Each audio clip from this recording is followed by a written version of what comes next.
भैरिया रत में लोहा गई जियाना रिकॉर्डिंग स्टूडियो भैरिया रत में लोहा गई जियाना निकाल ललक जान गे सखी सुता चलकै न रात में भ गेलै भोर है दर्द गिरै रहलो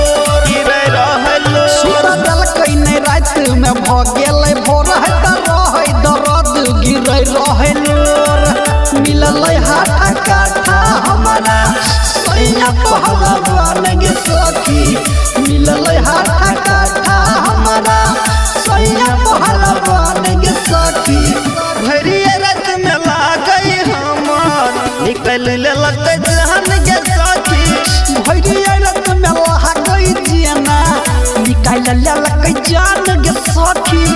भैरिया रत में लागई हमर भैरिया रत में लोहा गई जियाना निकाल ललक जान गे सखी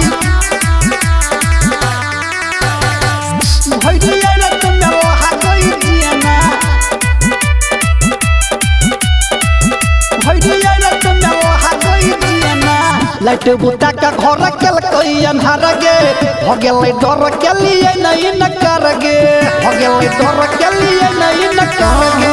लाइट बूता के घर केलकै अन्हार गे भ गेलै डर के लिए नहीं न कार गे रहिए न जानते करत हरान गे सखी रहिए न जानते करत हरान गे सखी भैरिया रत में लागई हमर निकल लेलक जान गे सखी भैरिया रत में लोहा गई जियाना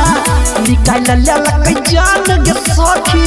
भैरिया रत में लागई हमर भैरिया रत में लोहा गई जियाना निकाल ललक जान गे सखी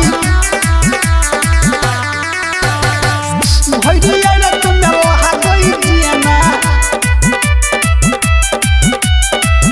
भैरिया रत में लोहा गई जियाना कोना के सखी हम करबौ बुझारा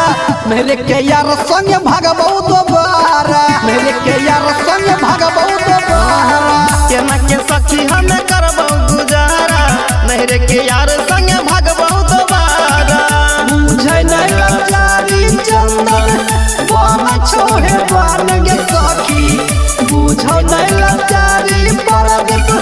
बन छोहे बन गे सखी भैरिया रत में लागई हमर निकल लेलक जान गे सखी भैरिया रत में लोहा गई जियाना निकाल ललक जान गे सखी